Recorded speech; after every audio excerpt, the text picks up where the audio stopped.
드디어 이렇게 2년의 결실이 자격증으로 나왔고요. 그러니까 자격증이 나와서이기도 하고 요즘에 좀 부동산 시장의 동향의 변화가 되게 크잖아요.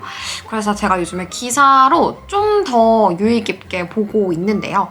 이런 강남 쪽 부동산들도 실제로 그런 건지 한번 시장에 나가보면 더 좋을 것 같습니다. 여러분, 저는 이제 가로수길에 도착했습니다. 이 신사, 압구정 이쪽은 부동산 동향이 어떤지 얘기를 좀 들어볼게요. 그러니까 지금 어쨌든 이제 고금리 기조로 완벽하게 넘어왔잖아요. 그러니까 사장님들이 보시기에 고금리 기조 전이랑 지금이 이 거래량 측면에서 확실히 차이가 좀 있다고 보세요.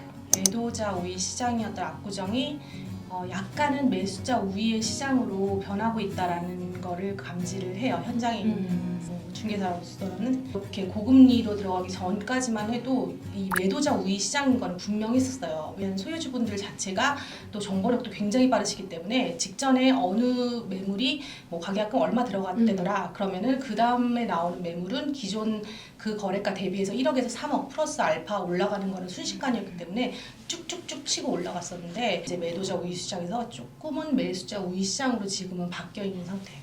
시그널 레지던스는 금리 영향이 있을 수밖에 없는 곳이에요. 왜냐하면 용도가 공동주택이 아니고 오피스텔이다 보니까 우리가 이 코로나를 겪으면서 진짜 헬리콥터 머니 그냥 유동성이 과잉 공급이 됐잖아요. 그러니까 그때 저금리, 그 다음에 이 유동성들이 갈 수 있는 투자처로 이제 시그니엘을 꼽았었어요.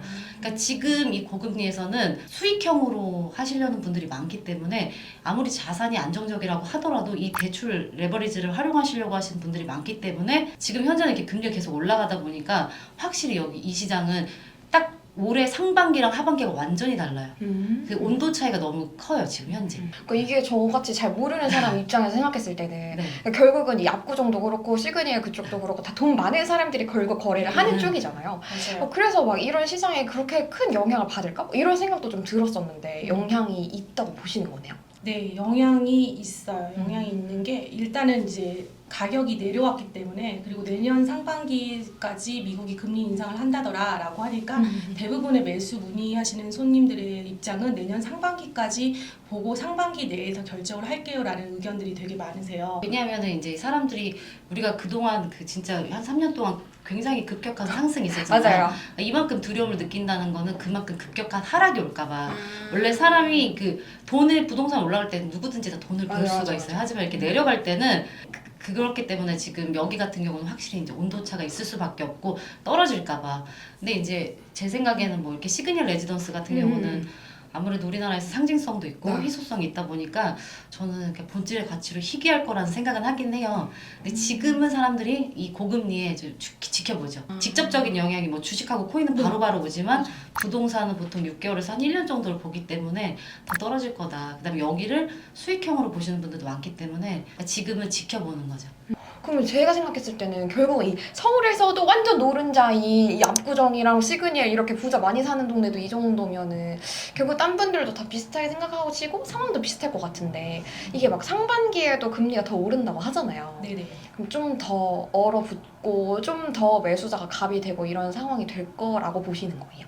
내년 상반기요? 지금 저희가 보기에는 내년 상반기에는요 이제는 좀 움직이시는 분들이 많으실 거라고 생각해요.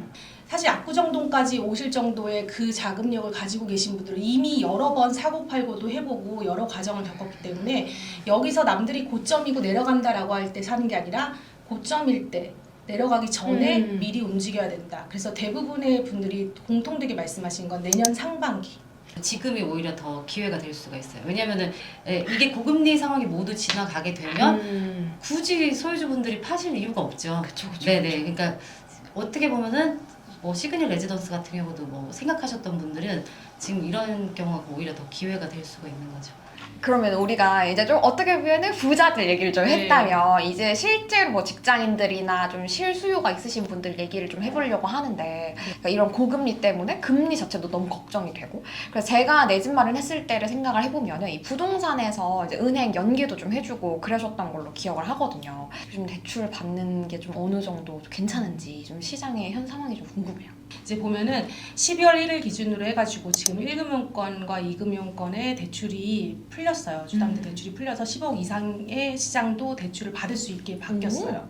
그 전까지만 해도 사실 어쩔 수 없이 네네. 좀 등기를 치기 위해서 뭐 사채도 쓰시고 막 이렇게 하셔야 되는 과정들이 있었는데 지금 같은 경우에는 이제 1금융권과 2금융권을 이용해서 지금 대출을 받으시면 되고 KB시세 기준이기 때문에 현재로는 매수자 입장에서는 이게 또 굉장히 플러스 요인이 됩니다. 왜냐면 가격이 조정됐으니까 내려가 있는 상태에서 KB시세는 높게 형성이 되어 있다 보니까 이 KB시세의 LTV 50% 반까지, 그러니까 30억짜리 집 같은 경우 15억까지는 LTV가 나올 수 있고, 네네네네. 그 다음에 맥스가 15억이지 그 다음은 개인의 소득 비율 DSR을 보기 때문에 개인 소득이 높으시다고 하면은 네네. 다른 자산이 없더라도 소득만 좀 높다면은 이제 최대한 끌어올 수 있는 만큼 끌어올 수 있어서 아, 그럼 지금은 대출 받기에 오히려 좋은 상황이라고 봐야 되는 네, 거예요? 15억 대출이 아예 안 됐다가 이제 돼버리니까 이제는 집값이 워낙 이제 뭐 조정된다고 해도 많이 올라 있는 상태잖아요. 근데 15억을 넘는 강남구에 있는 그런 주택들은 워낙 많다 보니까 15억만 넘으면 대출이 아예 안 됐었는데 이제 그 부분에 대한 빗장이 풀린 거죠.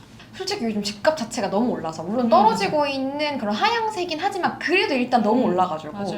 웬만하면 좀 괜찮은 집이다 하면 10억 다 넘잖아요. 맞아요. 그럼 대출이 잘 안 나와가지고 음. 그것 때문에 되게 걱정이었는데 그럼 대출 받는 측면에서는 조금 나아진 거라고 그렇죠. 봐야 되는 거네요. 그러니까 항상 준비된 자는 있는 거예요. 이런 상황에서도 항상 준비된 자는 있기 때문에 이제 그 무주택자나 1주택 처분 조건일 경우는 LTV 50까지 이제 해주다 보니까 그동안 패닉바잉 할 때도 아니야, 지금은 시기가 아니야, 난 조금 더 지켜볼게 했던 분들, 그때는 막 분위기가 나 지금 집 안 사면 평생 바보 집 아니야?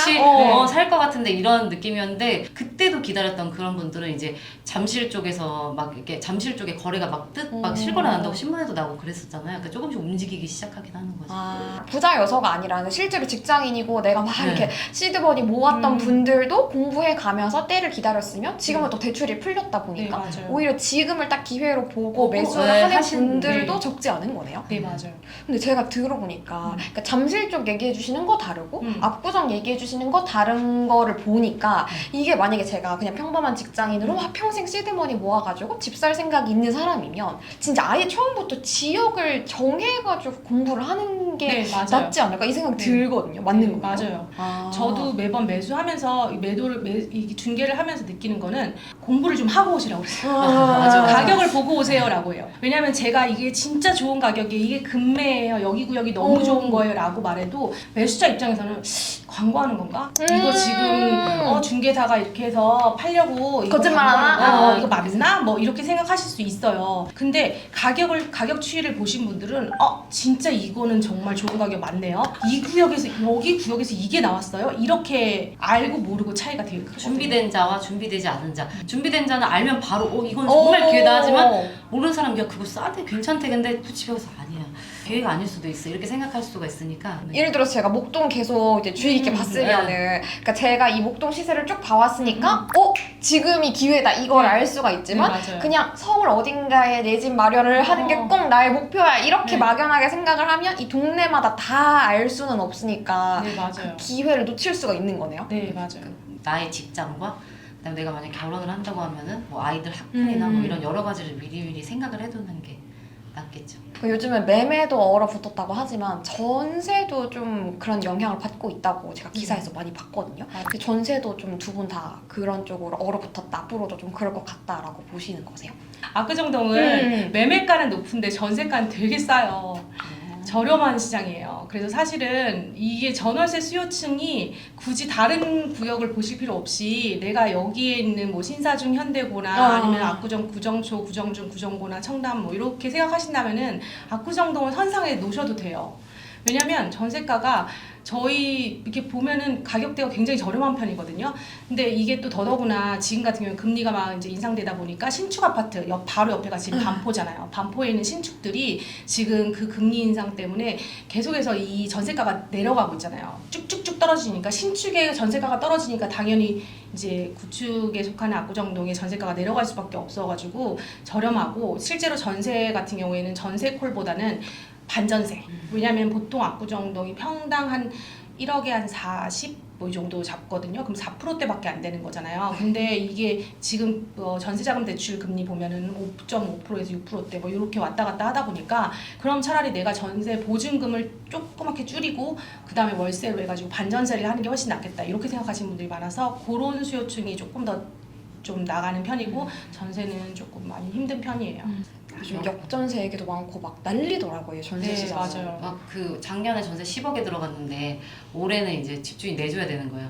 시세가 8억이 돼가지고, 그러니까 이거는 제가 아는 고객분이 이제 자기 여동생 집을 구해주면서 전세를 작년에 이제 10억, 그러니까 2년 전 이제 21년도에 이제 10억에 들어갔는데 이제 만기가 다가와서 하려고 하니까 이제 전세 가격이 2억 정도가 떨어진 거예요. 그러니까 오히려 근데 또 소유주 입장에서는 또 자금 계획이 있잖아요. 그러니까 또 2억을 뱉어줘야 되는 거잖아요. 그러니까 그런 문제들이 좀 발생을 하긴 하더라고요. 그래서 이제 2년이 찼는데도 그 금액 못 빼주면은 이제 다른 곳으로 이사를 가겠다. 이제 뭐 임차인 분들은 그렇게 얘기하시고 역시 부동산 시장은 진짜 알 수가 없어요. 흐름 네. 타는 게 진짜 중요하네요. 진짜. 어떤 분들은 그렇게 표현하는데 부동산은 생물이다. 아, 살아있다고? 네, 그게 이렇게 막 우리 이렇게 계속 움직이는 생물. 맞아, 내가 신기하죠. 이렇게 하고자 하지만 웬만한 기준하고 웬만한 그 확고한 신념 없이는 진짜 이렇게 흔들릴 수밖에 없는. 왜냐면 나만 혼자 반대 방향으로 가야 되니까 내가 지금 이거를 사야 되나? 왜 다들 안 사고 다들 저렇게 얘기하지? 이렇게 하고 또 나중에 막 가격이 올라갈 때는 지금은 거의 많이 이렇게 성사되기가 쉽지가 않은 네. 분위기예요. 왜냐면 바닥은 절대로 못 잡는데요. 왜냐면 사람들이 매수하는 시점은 바닥을 치고 올라가면서 한두 건 여기서 안 떨어질까? 또 올라갔네? 또 올라갔네? 할 때 막 들어온대요. 그러니까 절대 바닥을 잡는 분도 정말 능력자. 맞아. 그런 기회를 놓치는 것 같아요. 왜냐면 어느 누구도 가장 저점을 맞출 수는 없어. 그럼 지금이 바닥인지 아닌지 어떻게 어때요? 알아요? 맞아, 그러니까 근데 그냥 무릎 정도에 우리가 사서 그냥 꼭대기 왔을 때 파는 게 가장 이상적인 것 같고, 그러니까 항상 바닥을 보고 있으면 그 기회 잡기가 너무 힘들 것 같아요. 놓치는 게 많겠지. 전 이 말이 지금 딱 너무 와닿았어요. 그러니까 사람들이 막 지금 더 저점 갈 때 기다려야 된다라고 하지만 그 저점이 언제 저점인지 아무도 모르는 거니까. 네. 그러니까 저점만 무조건 기다리기보다는 한 무릎 정도라고 왔을 이제 때. 공부를 해서 그때다 싶을 때는 사야 되는 그쵸. 거네요. 본인이 분명히 뭐 사이클이 있으니까. 이자도 감당을 감당할 수 하니까. 있고 그다음 내가 확신도 있고 신념도 있고 가격 기준도 어느 정도 이 정도면 내가 괜찮다고 생각한다 라고 하면은 이렇게 결정을 해도 괜찮은데 보통은 대다수의 분들은 근데 내가 이렇게 결정할 수 있는 능력임에도 불구하고 내가 지금 이거 사면 가만히 있어볼까? 이런 생각을 많이 저인가? 하시니까 네, 그러니까 그게 참 어렵구나 정말 생물 맞구나 감사합니다.